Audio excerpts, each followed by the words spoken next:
Venga mi gente, welcome back to another episode on the channel. Today we are going to be reviewing 3 different cookbooks that taught me how to bake.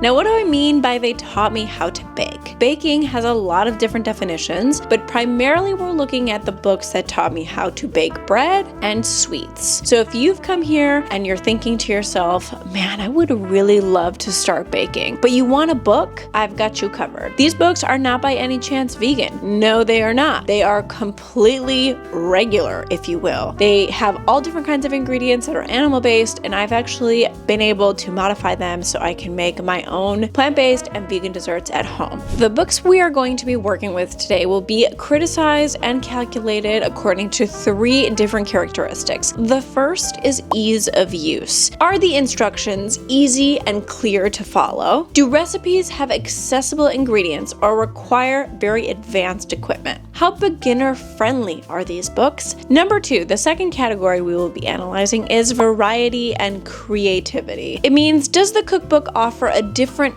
range of recipes? For example, is it offering you basics? Is it offering you breads? Is it offering you sweets? Is it offering you pastry? Is it offering you different cultural cuisines within the different baking recipes offered? And our third category of analysis today, visual appeal and format. For example, do you need photos of every single recipe for the book to be worthy of your purchase, or are you okay with a little bit more literature to read and you can self-teach yourself how to make this recipe? First one we will be talking about is Tartine Bread. Tartine Bread is one of the very first books to come out, at least in the United States, that really excited the masses about sourdough bread. Tartine is one of the most famous bakeries for a reason. They brought back sourdough bread, they brought back pastries, they brought back baguettes, they brought back croissants. Of course, there are different bakeries that have done this and continue to do this at the same time, but Tartine kind of blew it off the lid, I'd say probably in the early 2010s. They have a variety of other cookbooks that have been published since the publication of this one, but we will be examining this one today for very specific purposes. Our second cookbook today is A Good Bake by Melissa Weller. This book was featured in the cookbook section and it instantly grabbed my eye because A, it's baking and I love to bake, but B, the front image of the babka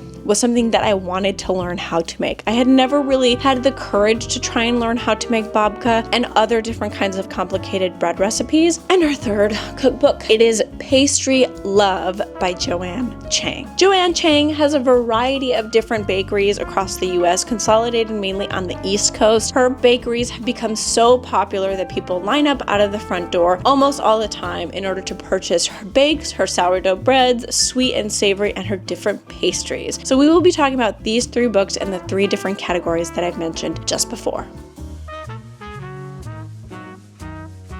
So let us start with Tartine's very first cookbook. If you don't know anything about sourdough, this is the cookbook to buy if you want to learn how to make sourdough bread. First and foremost, they will show you how to make a sourdough starter. If you don't want to make it, you can purchase it online these days, but if you are like me and you are ambitious and you really want to get down to the nitty-gritty processes of making bread, so you want to make your own sourdough starter, this book will show you exactly what you need to do to first make your own starter. Then it will show you all of the different complexities and basics of making your own sourdough bread. Tartine Bakery is a specialist in sourdough bread, so these are principally the recipes that you will find in this cookbook, and I really think it's beneficial, especially for folks who are still baking post-pandemic, to have a book in your library that's going to show you the basics. That is one of the reasons why you want to get it, because it is a beginner cookbook. It's going to show you how to make very basic loaves of sourdough bread, but it will show you how to make other things as well. The ingredients involved in these recipes are actually pretty basic. The 4 ingredients that you need in order to make sourdough bread are water, flour, salt, and yeast. Anything else is extra. You can add different kinds of flours, seeds, oils, butter, so on and so forth, but these are all different kinds of breads. The most basic bread requires only 4 ingredients, and so therefore Tartine is actually very user-friendly. It doesn't require lots of ingredients in its recipes, but it will give give you that beginner starter comprehension, but then challenge you to try different kinds of recipes in your own kitchen. So that is a really good segue to my second point, variety and creativity. The book does offer beginning recipes, but it will offer you different kinds of recipes after you learn how to make the basics of bread, such as different variations of bread, both sourdough and also learning how to use things like leftover bread in other recipes. For example, you will find a crouton recipe, you will find how to make breadcrumbs, visual appeal, and format. The photos are beautiful, but this book does something a little bit different where it incorporates almost a historical narrative about where the origins of bread came from. Chad Robertson is actually very fond of French culture and was trained in France. So in this book, you will also find a lot of personal narratives about what it was like to train in France and then come back to California and try to implement those same rustic baking methods in the US, in a place where maybe we don't have such a baking forward culture. It's one of those books where you will also learn a little bit about the author in addition to the different kinds of recipes that the author is giving to you in this book. So, do the visuals make you want to purchase this book and make the recipe? Yes, but I'd argue they're not the best out of the three. First, it is a really wonderful introduction to sourdough. So it is a book for beginners. It also tells a lot of story and also history. And then finally, if you want to visit the bakery yourself in Los Angeles, or if they have a New York location or wherever else they might have one, you will be able to try the recipes that you've made in your house from the bakery itself. Now we will be moving on to our second book, A Good Bake by Melissa Weller. Now this is a bit of a behemoth of a book. It's kind of heavy. So number one, ease of use. Recipes are probably the most detailed recipes I've encountered in A Good Bake. Why? Because the author is incredibly diligent about including very, very specific instructions for each recipe. The recipes here are a bit more complicated than the ones that you'll find in Tartine Bakery. I'd also argue that this book contains more complicated bread recipes than anything else. For example, you will find sourdough breads that are mixed with different butter, the most famous being brioche. You'll also find a pretzel recipe. You'll also find a Coogan almond recipe, babka, which is notoriously known for its kind of complicated, beautiful weaving from the Jewish culture. You also have challah bread. It goes on and on. But the book also does contain different kinds of pastries like croissants, a ton of different variations of croissants. The fillings are actually pretty complicated. So this would be probably a significant step above Tartine Bakery. The ingredients are still pretty easy to get a hold of, but because we're making more complicated recipes in A Good Bake, they will be more complicated ingredients. But that being said, they're not super complicated. You can also easily substitute the ingredients if you need to, but certainly it's a different, more challenging book than Tartine Bakery. Now our second category, variety and creativity. There's leavened breads, there's sweet breads, if I didn't already say that. There's cakes, there's bars, there's everything that you can really imagine about bread. However, in contrast to Tartine Bakery, this book doesn't include a lot of basic sourdough breads. So if you think to yourself, I want to learn how to make some really delicious artisan loaf bread, I recommend Tartine Bakery. But if you are obsessed with baking, like I can be sometimes, you want to get A Good Bake because it will introduce you to the complicated world of bread and pastry and baking and show you all of its complexities and maybe lend some levity to bakers and allow us to really appreciate their craft. The different recipes in this book are actually very appealing. I found the flavoring of the different recipes in these books to be completely admirable. There are loaf breads with carrots and raisins, and then there are croissants with cream cheese and cranberries, you name it, visual appeal and format. So the format of the recipes is really about instructions. Many of them do have pictures, but a lot of them don't. So if this is a make it or break it point for you, maybe think twice if you want to get this book because it's a little bit on the pricier end. I think I paid $45 for it. You could probably find it cheaper on Amazon. I got it at Barnes & Noble because I'm a fiend and I just love to be at that store. But regardless, it really is dense on the literature. So if you want to learn step by step, and this is the way you learn best, for example, reading the instructions, this book will definitely be for you. However, the more complicated recipes do have really elaborate photos that show you the different steps of how to weave. For example, the croissants recipe and the challah recipe have really wonderful illustrations and photographs to show you how to make these really complicated recipes. So overall for this book, this is what I would argue a book for a bit more advanced audience. Why? Because if you're looking to bake something that really will wow the people you serve your baked good to, this is the book you want to get. You don't want to get this book if you're just looking to learn how to make sourdough bread. That's what you get at Tartine. Let's have a little tea break. We've been talking a lot. Cheers. British tea, milky tea, builder's tea is the best.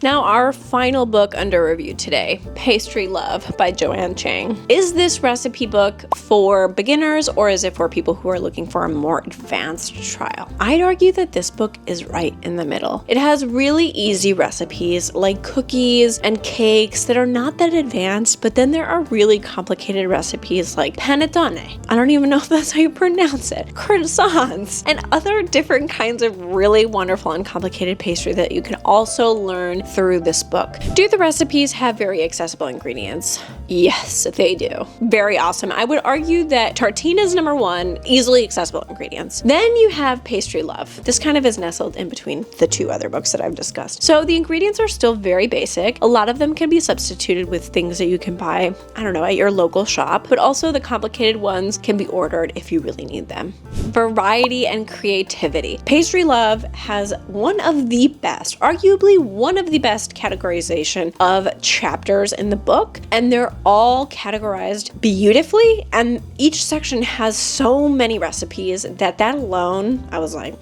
yes, I'm gonna buy it. The table of contents and the individual chapters in Pastry Love contain lots of different kinds of recipes, from a section on just bars and cookies and sweets, to another one that's talking about cupcakes, to another one that's just on pies, you name it. And a lot of these chapters, and this is maybe why I have a soft spot for this book in my heart, is because Joanne Chang includes already vegan recipes in here. For example, I love the vegan Hostess cupcake recipe in this book. Why? Because if you grew up in the United States, those Hostess cupcakes, the chocolate cupcakes that had the little swirl of white frosting on top and the center with more of that white cream, you grew up on those. You grew up on those Hostess cupcakes and those desserts. We all know now, hopefully, by the time we're 30, that those are not really healthy to consume. So we've stopped consuming them with such abundance, but they do have that nostalgic note. You'd open up your lunchbox in the middle of lunch in middle school and you have your Hostess cupcake and it was the best. I love that Joanne Chang decides to go the extra mile and add some vegan recipes into her cookbook. They're already vegan. They are established as vegan. So for me as a vegan, when I look at this, I'm like, hell yeah, I'm gonna support this other pastry chef. Now, our third category, visual appeal and format. Out of the 3 books I've discussed today, Pastry Love is the most beautiful in my opinion. The aesthetics of the book are brilliant. The book uses predominantly whites, so I don't know why, but I think the white color of a lot of the pages, of a lot of the pastries, of a lot of the background of the photography in the book actually makes it feel very light. It works really, really well with pastry. I think A Good Bake is a little bit on the darker side, and so is Tartine Bread. Not that this is like a huge big deal, but I do think that the lighter and more beautiful the recipes look, the more enticed you are to make them and buy the cookbook. The instructions